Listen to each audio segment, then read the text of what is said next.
Greetings! Welcome to Fort Fritz. I'm your host, Fritz, joined as always by co-host Mandaddy. Hi. Angela. Hello. And Kaz. Howdy. So I'd like to get right into the current event arena of the paranormal and or supernatural, and I've got a doozy for you. Ooh. Doozy. A doozy, you say? It's been a while since I've had a doozy. Just a few days ago, actually, in Arizona. No, not Arizona. Nevada. Nevada. Lies. Same thing. Same thing. Flat. Where's Las Vegas? Nevada. Actually, it's Nevada. Nevada. Yeah. What Wait, happens is it there stays Nevada or there. Nevada? It's Nevada. Nevada. Doesn't know how British Let's go rest. the whole Wait a minute. I Nevada. think Going it's to- Nevada. I think people from Nevada get really mad if you say Nevada. Nevada. Someone corrected me once. Oh, God. And you don't even know if you're correcting yourself I know, or you're saying it I know. wrong right now. I feel like I want to say Nevada. If you actually get mad at something like that, get a hobby. Thank you. You know what I mean? Thank you. I mean, people call Florida Florida. all the time. Florida. That's just stupid. Right. And there are stupid people for doing it. So this incident, this is an aerial phenomenon. Ooh. An unidentified aerial phenomenon known colloquially as a UAP. It's the more modern telling of a UFO, unidentified flying object. This is an unidentified aerial phenomenon, so a UAP. Around 9 p.m. local time on Saturday, March 16th, 2019, an air ambulance helicopter. So a pilot who had medical clearance was flying roughly 15 miles west of central Las Vegas when something odd caught his aided eye. This is from thedrive.com. And I'm going to follow up. I actually emailed this author, so hopefully I'll have some kind of update for you guys. Nice. During an exchange with an air traffic controller, or an ATC, the pilot of this Mercy Air, so the hospital was Air Methods, so you'll see AM in the designation for this flight. The helicopter pilot noted spotting an unidentified object some distance from his position, and only he was likely able to see it in the darkness as he was wearing night vision goggles. Cool. Okay. 15 miles west of central Las Vegas, he radios in to the air traffic controller and says, "I'm seeing something. Can you see it?" The ATC responds with a negative, and he says, "Well, there's something there, but I can only see it with the night vision goggles." This exchange, I think, is telling, and it's an actual conversation recorded between the pilot of Mercy Air, I believe I said, and the air traffic controller. Mercy Air 21, radar contact 15 to the west of Las Vegas. VOR, clear to Bravo Airspace. Air 21, position checked. And just to advise, it looks like I have some sort of object over the Southern Hills area. Looks to be about 7,000 feet. Could be a balloon or something along those lines. It's just unlit, so just advise. Hear those rotors? I'm not seeing anything in that area, but that's not to say, like you're saying, there's something out there. Yeah, I can only see it. I got the night vision goggles on. I can only see it through the Tight. goggles. Oh, that's awesome. Yes. How badass is that? It'd be great if you said, Dude. Dude. Dude, that's awesome. So one more time, Wicked. and hearing the actual rotors of his Yeah. helicopter, Yeah. doesn't that sound massive? yeah. It just when it kicks in, it's just underneath everything. Yeah. Well, He and also, says- I like how reserved they were being. They were like, "There's a alien." They were just like, I don't know, something's over there. He's like, "Yeah, I'm not seeing it, but I'm not saying that you're wrong." Like, Could what be do a balloon. What do you got the night vision? balloon. It's like, what, you got the night vision goggles on? Yeah, dude. Rad, so let's- totally. Let's listen to that last half of the exchange. This was from SoundCloud. If you listen to just this last half, it's really telling how he says, "I can only see it with the night vision goggles." He mentions the Southern Hills area. So that's not an actual geographical location or even like a colloquial neighborhood. It's Southern Hills Hospital. Oh, okay. Because he is a helicopter, Oh, right. That would be Pilot like, medic. that would be a landmark to mention. So he's saying Southern Hills. Over where the other hospital is. Yep. The Southern Hills area looks to be about 7,000 feet. Could be a balloon or something along those lines. It's just unlit, so just advise. Just So- advice. Yeah, he says, like... He's not like, "Oh my God." No. But he says a balloon at 7,000 feet. He was about 9 miles away. For him to only see a balloon on night vision Unlit. goggles makes sense because, there's not, I guess, a lot of... It would be Light. dearth of light sources, right? Yeah. Yeah. But to say, could be a balloon, he's not saying it's anything. He's just saying could be a balloon. Exactly. Again, like we've talked about, like these men are vetted and allowed to pilot multi-million-dollar crafts. These are not yuckos, right? Like these are dudes who know what they're doing up there. Yeah, exactly. And so he's being reserved. He's not extrapolating any kind of crazy situations. Let's see if we can hear the rest of it. I'm not seeing anything in that area, but that's not to say, like you're saying, there's something out there. Yeah, I can only see it. I got night vision goggles on. I can only see it through the goggles. Oh, that's awesome. Bitchin'. Air traffic control, how high are you right now? Yeah, so 7,000 feet in the air. That's how high I am. But that would have been within, I think, the gliding. I could be wrong, but I think that's within his gliding flight plane. Like if he's like just around, or he's maybe. Because some helicopter pilots will also do traffic reports. If they're up, it takes like $30,000 or $40,000 to get any kind of airplane or helicopter in the skies anyway because of fuel. So he was probably just making his rounds and going through the Las Vegas Strip. So this is again from the drive.com. The controller responds saying he doesn't see it, but that doesn't mean there isn't something out there. The pilot then informs him that he has night vision goggles on and that he can only see it through the goggles. The controller seems pretty amazed with the pilot's capabilities, responding, "Oh, that's awesome." He was pretty stoked. Nice. Yep. So so great. This area that he saw it in, and I am presenting the laptop to everyone right now, that red block area, you'll see it's over mountains. Yep.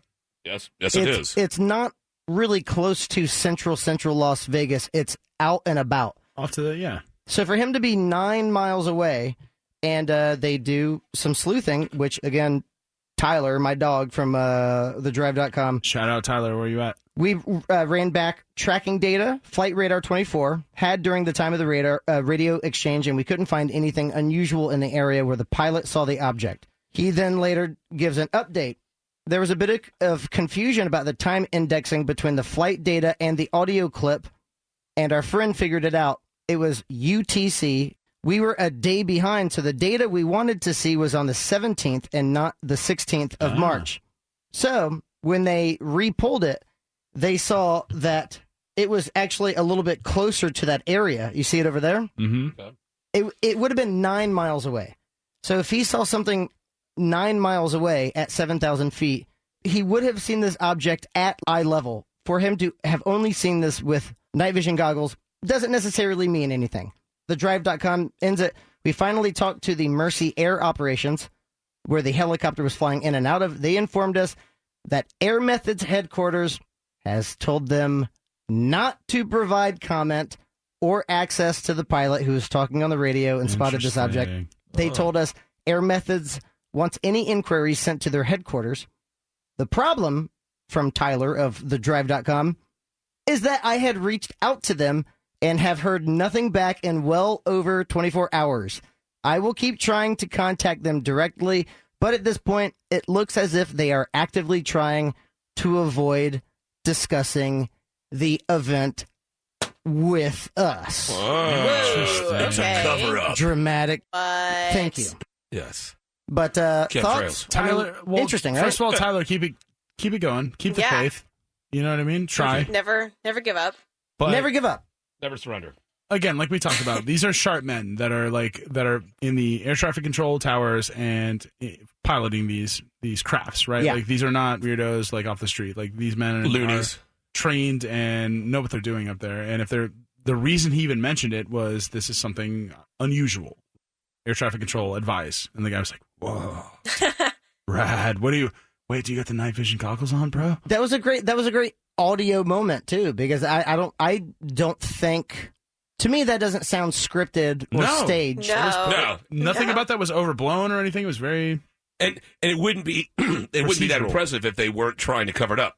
Mm-hmm. If they were just came out, well, then again, if they came out immediately and said something, a lot of people would be like, "Oh, that's just a covering up." So they're kind of damned if they do, damned if they don't at this point when it comes to this type of stuff. The email that I sent to Tyler, again, who was the author of that the drive.com article, let me know if anyone contacts you again. I'm going to be talking about you on my show anyway, but I would love to hear from you in the future. And then I was like, yours and weird, comma. Oh. Yours in weird? Yeah. Nice. Damn, I'm going to start using that. That's good. Yours in weird. But it depends on how you pronounce it. It's like yours in weird is cool, but yours in weird. That's how it's cool. That's how it's the coolest. It's like saying yours in strange.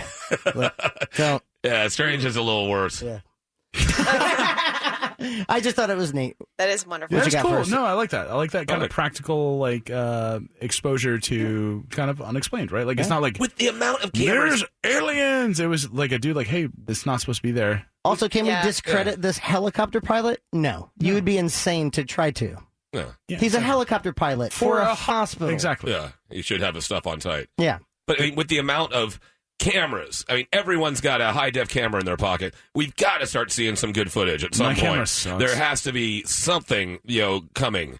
I mean, there's so many different ways to record, and there's so, it's just, we've got to have something happen. There's got to be something sooner than later. It has. They just. Well, that's the thing. Black I mean, box has it test. happened and has it Exactly. just been, shuffled under? Yep. Because they have to know something that we don't. That's all there is to it. There's no way that they don't have extra knowledge that we don't. And also seeing a balloon from 9 miles away, I wonder how big it was to him, or if it was tiny. I think he was. Yeah. Go ahead.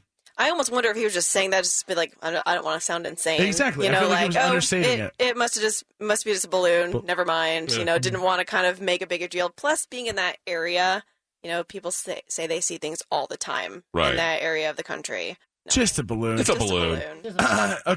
Chad, real quick. Dude, is that a balloon over there? Dude, do you have your night vision goggles on? Yeah, bro. Yeah, bro, I'm super high. Don't go anywhere. Angela will tell us which podcasts she's been listening to. Kaz has Hollywood horror updates. That's where we find out which of our favorite scary writers are finally getting movie deals greenlit. And we end it with Man Daddy's Movie Madness, where he reviews a movie that you might have let slip under the radar. All coming up. Don't go anywhere. You're listening to Fort Fritz on Real Radio 104.1.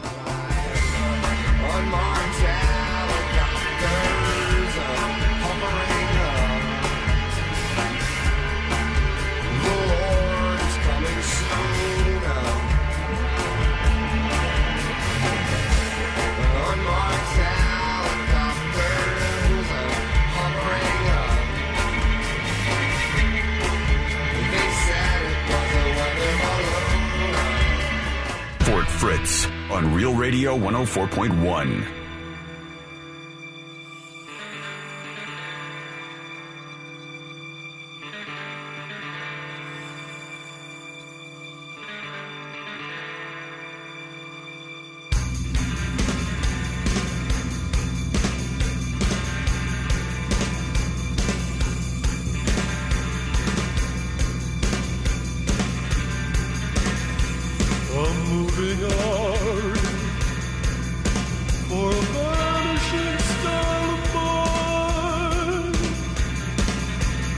That's Cossacks Are by Scott Walker, a track that is very spooky. That's off his album The Drift. He passed away earlier this week, so as a little hat nod to him. He was 76 years old.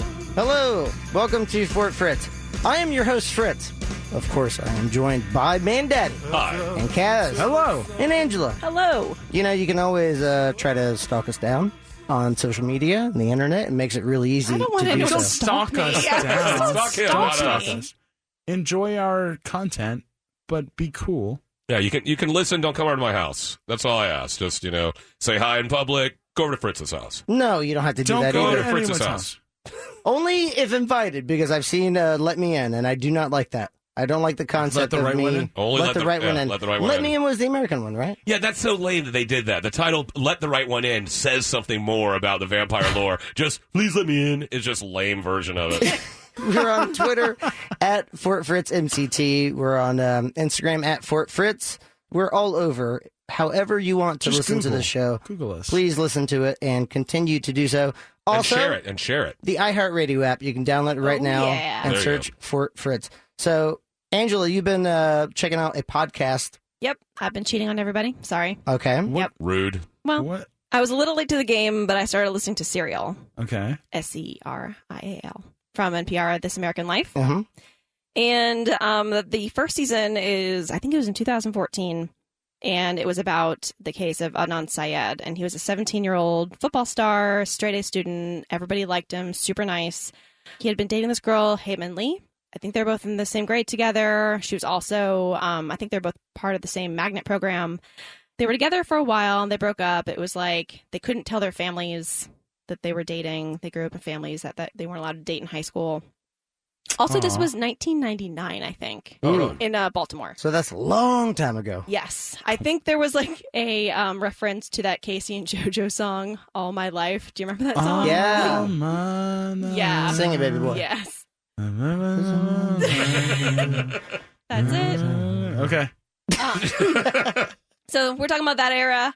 They danced to that at like a homecoming or prom or something. Come on. They broken up, and then she was dating somebody else, and then one day she went missing. And they found her body a month later. Ooh. And some random guy found her in this park while he went to go take a leak on the side of the road. Yeah. But her body was super far back in the woods, and it's kind of weird that he saw her. And there's just all these weird things surrounding it. And somehow the cops started questioning this one guy, Jay, and apparently he had like weed on him or something, and he was arrested. God. Criminal.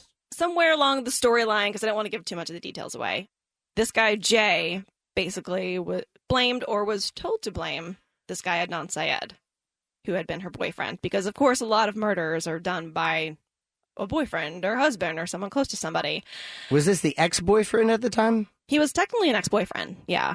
And, you know, this was even before 9/11, but he's Muslim. And so I think they leaned on that a lot. Yep. And this guy's been in jail for 20 years. Ooh. Everything about this case was just weird.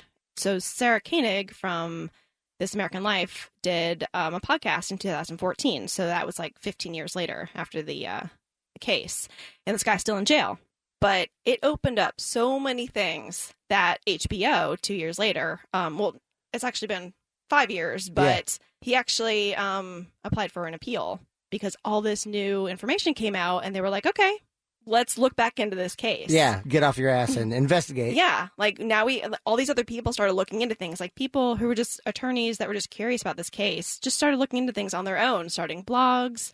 Other people came forward, like, I actually tried to, you know, give an alibi for Adnan. No one listened to me. Really? So, yeah. So there's a lot of really interesting stuff with this. And so there's something called The Case Against Adnan Syed. It's on HBO. Right. And they just had the third episode, and it is compelling. And each episode's like 70 minutes long or so, but it's really, really good. A lot of content. Oh, it'll suck you in. But it's wonderful, and it's really well done. You know, listening to a podcast, I finally am seeing all these faces to the voices that I've been listening to. Is it weird? It's always weird to me to like hear a voice and then see the face that comes. Because there's one particular attorney who she just has the most interesting voice, and they show a picture of her, and you're like, whoa. Like, you look like a total Lisa. Yeah. You don't look like her. It's really, really well done. It's only 3 episodes. I actually don't know how many episodes it's supposed to be. I think it's only be like 6 or something like that. It's a limited thing. Because each episode is so long. So how does this factor into the justice for Adnan? Like, does he get to That's a great question. Get out of prison once they prove him? I believe so. I think because he's appealing for this case, it's a new trial for this. Okay. With all this new evidence, and I would hope that he'd get out of jail. Oh man, because he didn't have any arrests before. It's like this. crowdsourced justice, right? It's happening a lot. There's a lot of different cases where either filmmakers or podcasters are doing the research and going there and finding the clues. What's that our people... one? We gotta find one. Okay. Oh, if you've been murdered, contact us. Is it statute of limitations, right? Yeah. Okay, so I'm looking it up now. The state of Maryland, right? Because you said it was outside of Baltimore? It's Baltimore, yeah. Okay. Yeah, I don't know yet. But I'll keep looking. Wonderful. Thanks for that update, Fritz. Back to you. Hey, we gotta do a loading the info now.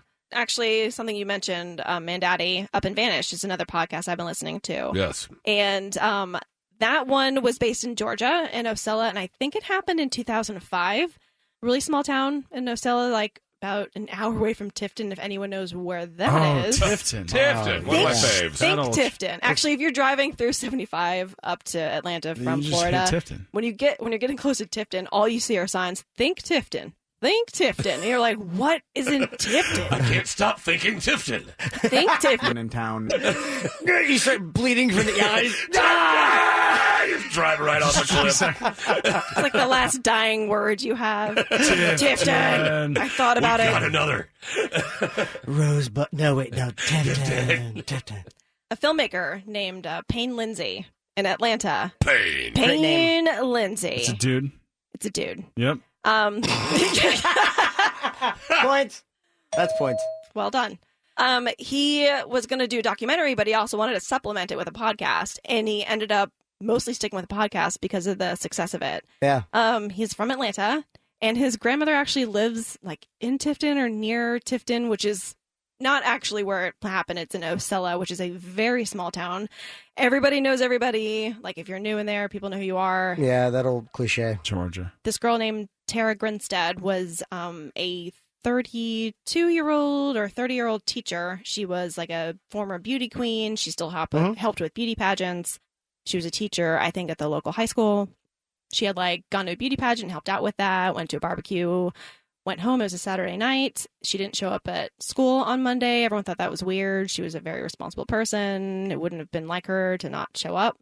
And they interviewed 1,000 different people. She kind of had like a couple different boyfriends they thought it might be. Boy. Everything seemed really weird. And then, Payne Lindsay's like going down there and interviewing people. And it was like, again, one of those things where it's like the cops just wanted to close the case immediately and just kind of like up and just really didn't go anywhere with it and didn't really do anything with it. A lot of people were accused. All of a sudden, 12 years later, these two guys that no one even thought of or heard of kind of came forward about it. And it's insane. By the way, I totally forgot to bring this. I did the murder and thing totally. Just slipped my mind. I just thought I'd come back. I've been out of town. It's been a busy decade. Right, I've had so much going on. And this happened, the podcast was happening like 12 years after the murder. It really started to kick up some things around town and kind of gave everyone a lot of pressure to start looking into things again. So they found, like, she was murdered. They found her, or Yes. she just went missing. Okay, so they found like a dead body. They didn't find her until these guys came forward and said that they did. So the guys She was led them missing. to the body. And her father actually declared her dead 2 years after they were going through the case. Maybe not 2 years afterwards, maybe like 5 years. That's so sad. And she ended up like they like Jesus. burned her in a pecan orchard. Oh. Yeah. And that happened in real time as the guy's doing this podcast. So he's looking at all these things, and then they had this conviction while he's investigating the whole thing. So that whole episode's actually kind of exciting to listen to because you're like, oh, they're finding this out like right now. Okay, so Angela, of the Up and Vanished podcast that you were talking about with the school teacher or the serial podcast, season 1? Season 1 of the Maryland case, Syed. Adnan Syed. Syed. Which one would you say is the most compelling, do you think? Ooh, that's a good question. Because one's a murder mystery, but on another level, and then one is the man's life kind of hangs in the balance. But a and the high other one school is killing. like- It is. I mean, I feel bad saying that because somebody died, someone who was loved by a lot of people at I school. mean, that's why we're listening to this, though. If it was like, hey, they were high school sweethearts and then they got married and had a kid and they don't really know if they're into it anymore, and the kid's kind of not that cool, and it's yeah. There's that's something not about as him. compelling as like a murder is like a. It's terrible. You don't hear very podcasts just telling great happy stories that happen. It's always these dark, twisted You know what? things. Let's do that. Why not? Today a puppy smiled. Yeah, we can you don't do hear that. That's amazing. Yeah, that is amazing. What did you do to that puppy? I made him smile. Angela. How? You don't want to know.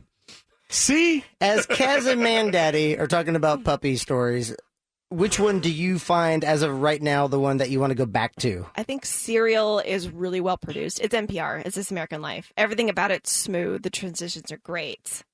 So it's part of another show? Like there is a show called This American Life, and then it's like a story that they do inside of it, or it's the same cast member, Sarah Koenig. Sarah Koenig. Or Koenig, it's pronounced Koenig. like Matt Groening. It's like, yeah. Yeah, it is. It's kind of like that. KOE. Points. Oh, and I feel terrible because I forget his name, but I listened to another podcast that was through This American Life called S-Town. Yes. And it does mean exactly. That's awesome. S-Town. You know what it means. Yeah. We're not saying it. We're not saying it, but you know. There's so many things it could mean. Oh, you know what it means. You know. Which is another really good, compelling story, and those are from This American Life, which is a segment on NPR. Okay. Nice. Yeah. Okay. But I find the Up and Vanishing or the Up and Vanished podcast very raw, and seems like it would be. It is, and kind of a one-guy production. Yes, for the most part. I did listen to a little bit of season 2 of Up and Vanished, and then more people joined in because time and sponsors, and this one was actually out of state for him. I find the Up and Vanished one, I got very addicted to it because it's in this small town, so you're like, what? And there's all this weird gossip going on, and that's what I think is so interesting about it. I didn't feel like the Is it corn noir? Or... Is it what? Is it corn noir? If it's in Baltimore? The Southern Gothic. No, this is in Ocilla. This is the one that takes place in Ocilla. Ocilla, Georgia. Peach Noir. Peach Noir.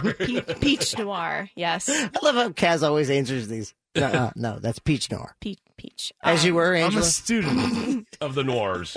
I don't know. I think because it just seemed a little bit more, there's a lot more characters in the Up and Vanish when you're having people from like Ocilla, Georgia, and That's things true. they say, and the gossip, and the fact that also the guy, like his grandmother lives near Ocilla, so he called her as well, and she was like talking about making him cookies, and it was just kind of great. Nice. That is awesome. Very good podcasts. I highly recommend Up and Vanished and Serial. Okay. Well, there you go. Nicely done. And it was season 2 of Serial? I listened to season 1 of Serial. Actually, Serial has 3 seasons. 3 seasons. Okay. Season 2 is Bo Bergdahl, the soldier, and then season 3 is interesting. Every episode, it's in the Chicago judicial system, I think. Oh, so every up, Chicago? episode is like a different case that they're working through with different people. Neat. Which is really neat. Yeah, very cool. And then Up and Vanished has 2 seasons. So and they're about the same case. The first one is about Tara Grinstead in Ocilla, Georgia, and the second season is about Crystal, I forget her last name, starts with an R, in Crestone, Colorado. And hers is interesting because she's this like hippie girl who moved to this like super hippie dippy town, I think like Casadega here in Florida, like mediums, spiritual, and weirdos, and like some really cool, neat, hippie, chill people, and then some really crazy, druggy weirdos. And she was apparently just like really amazing person, and she just disappeared. There, and they still haven't found her. And that was like so cool. 2016. It's not cool. I think. It's terrible. But it's like True It's Detective, how each season, I think, is what Kaz is trying to say. Exactly. Each season's a different story. Yes. I really do admire when shows try to do that.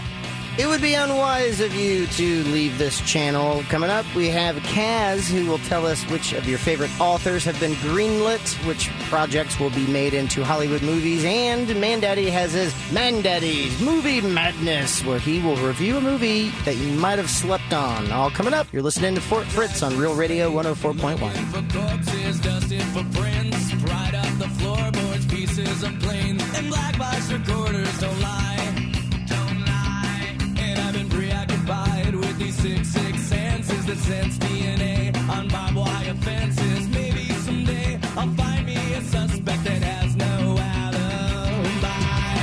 Fort Fritz on Real Radio 104.1.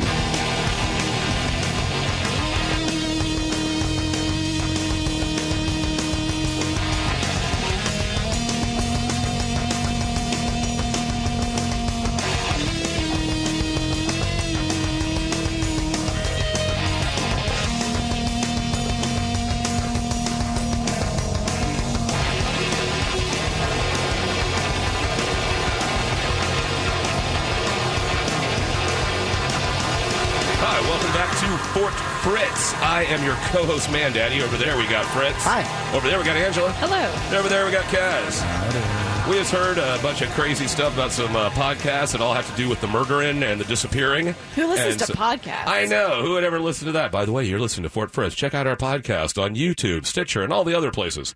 What do we do on that podcast, by the way? Like, is it just normal kind of entertainment? It's a little different than this, actually.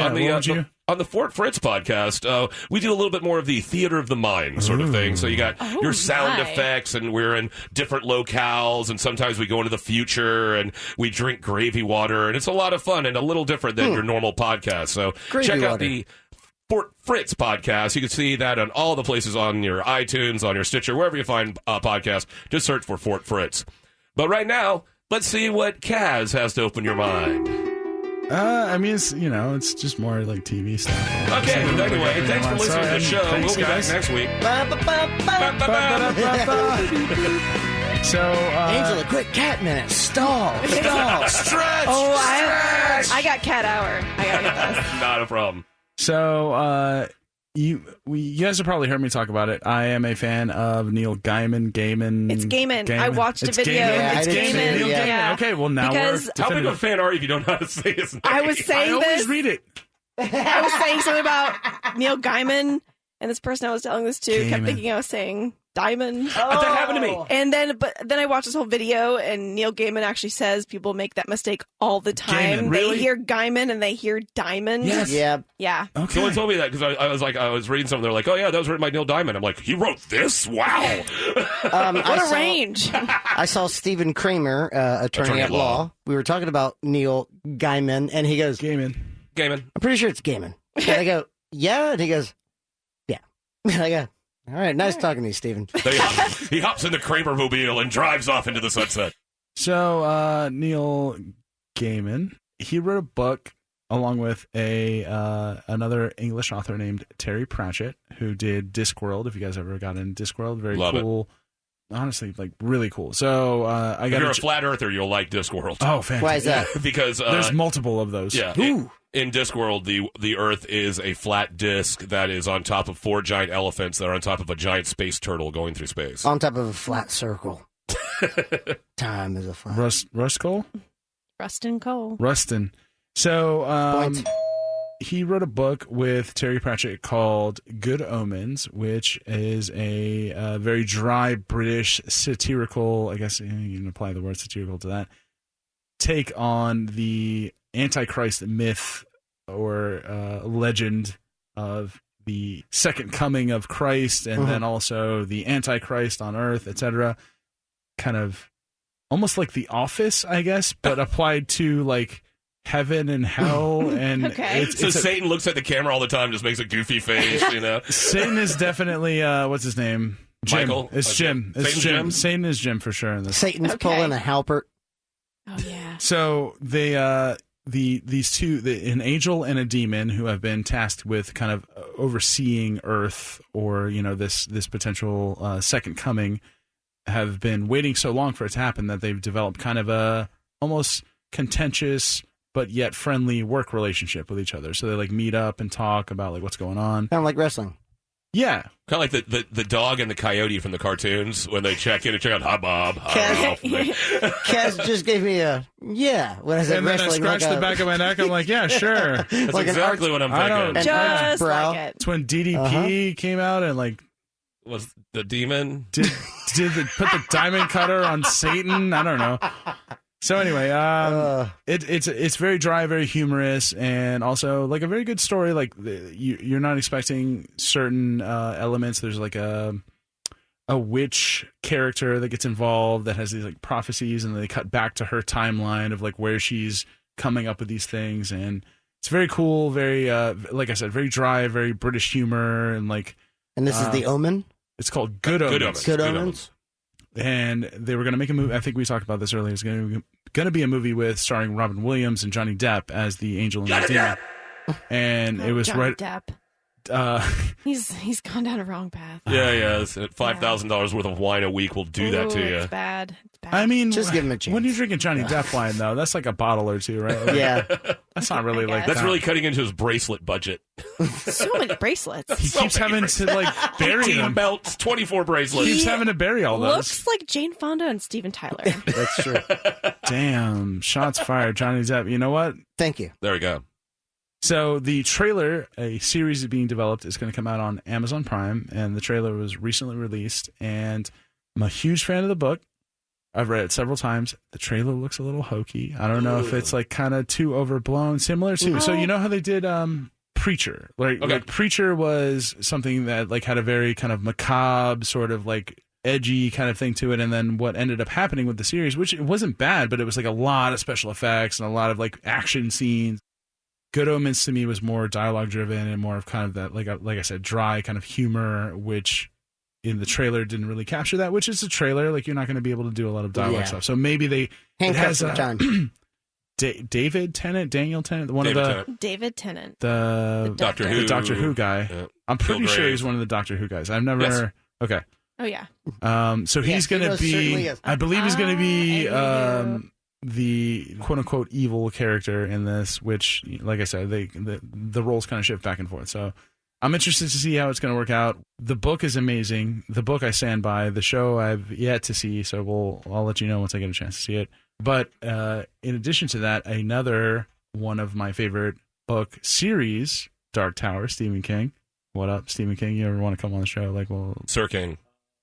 Ooh, we should knight him. What would be the American knighting? I don't think we can. Patriot King or whatever. Patriot King, dude. Stephen King. You know what? That's awesome. Dude King. We should dude him. Dude King. You've been duded. That's you know what, Stephen King? You have received an official. If you want to come and be dubbed in person, dubbed dude, then we will do that for you. However, you'll be our first. Stephen King, you'll be our first dude we dub. I've said this. You this heard it right here on Real Radio 104.1. I've said this multiple times. Please tweet at him. The man is our Shakespeare. He is so prolific. He's written so much that has encapsulated so much of like our pop culture and informed so much of like our idea of horror that his mark is indelible. I was going to say indelible. Damn it! You were like boom. Ooh. His mark is indelible. Why do you guys hate each other so much? Have you seen him? It's contentious. Stephen King wrote a book series called The Dark Tower, which he regards as his magnum opus. This is his big 8-book series. It's 8 books now. It was 7. He added kind of a little middle addendum in there. It incorporates several of the characters from his other novels and kind of folds them all into this one universe. It's an amazing, heart-wrenching, horrifying, hilarious, action-filled romp. What do you think of the movie? The movie was straight up hot garbage. Yeah. It was one of the worst. Yeah. I actually, I don't post to Facebook. I posted on Facebook. I was just like, I cannot even stand the fact that this was named Dark Tower. But it was it had so Idris Elba. disgusting. That was the only redeeming quality, because Idris Elba as the gunslinger you get to look at him. worked. Totally worked. Idris Elba was amazing as the gunslinger. They are apparently going to be making a serial adaptation of the Dark Tower. That's going to be... That was always in the works. I thought the movie was supposed to be like a at the same intro. time. Yeah. But because the movie was panned, I think it got like a 13 on Rotten Tomatoes, and it just bombed. Because it did not do good. Garbage. It was one of the most garbage things that I've ever... How do you feel about it? You know what? I will say this. I sat through the credits just so I could see who the creative director was for it, so I could hate him.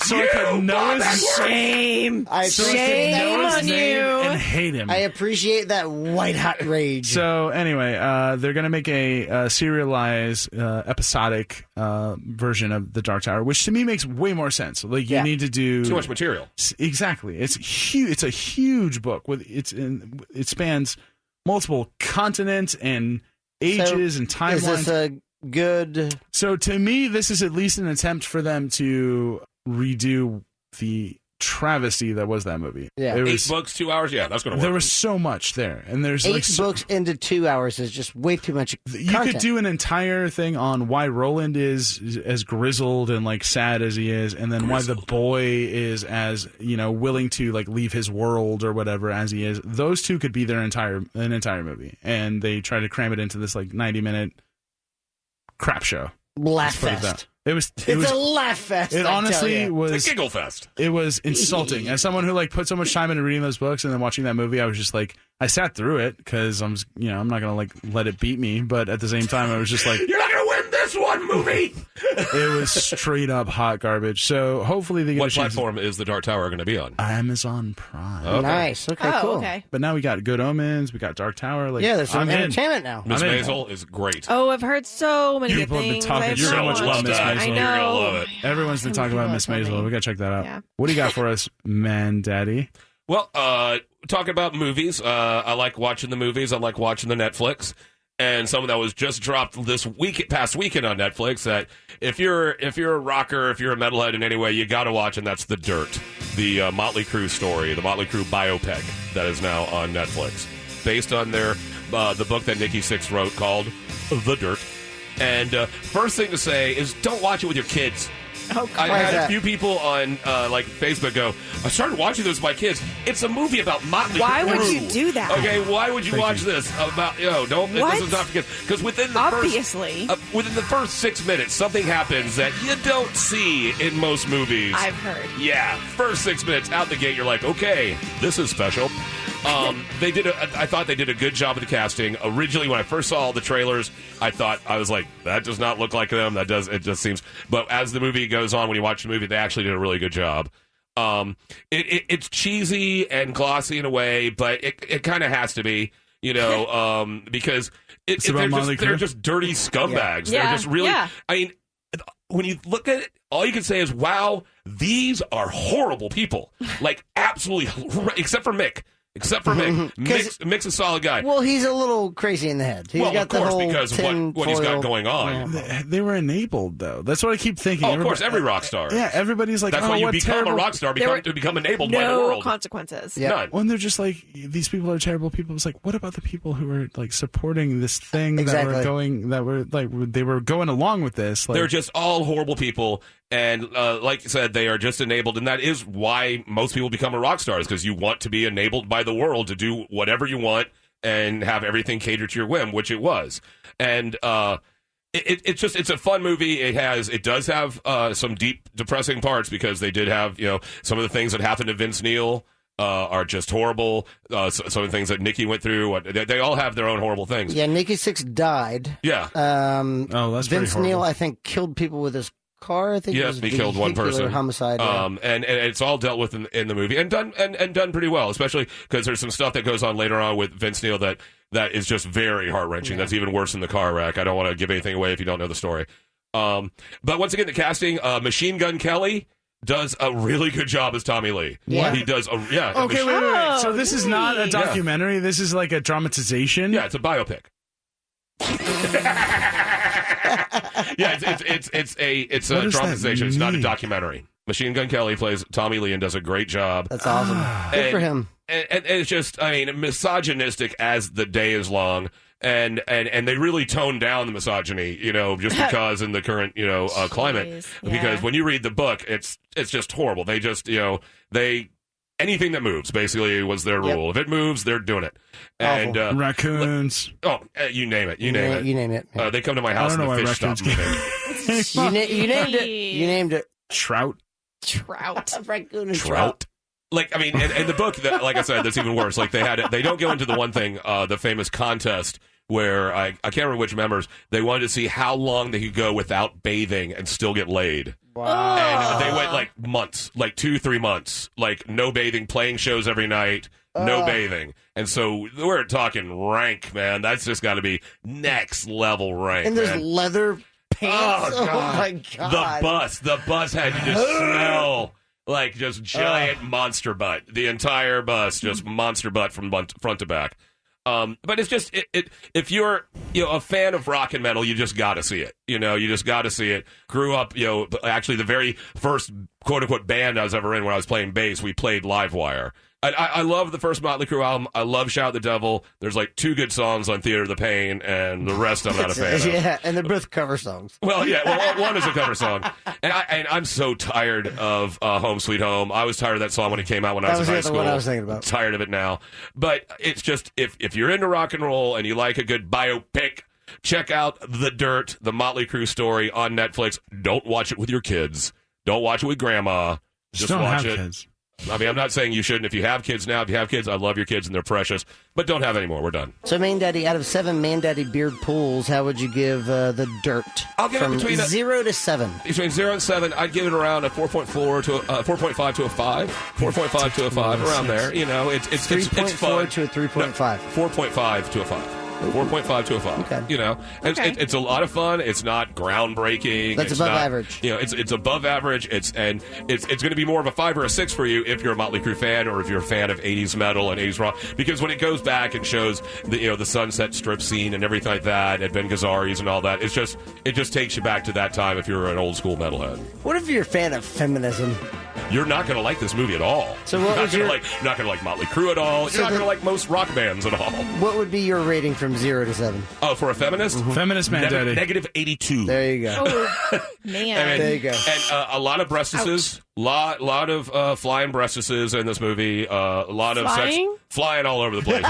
Just whipping around the room. Across the street. Wings. Yeah, just like it's like the Lost Boys, only everyone's like got breasts and they're just backs. They all got breasts. So that would be my recommendation for things to watch on the Netflix. The Dirt. Very nice. So that is Fort Fritz. Thank you all very much for listening.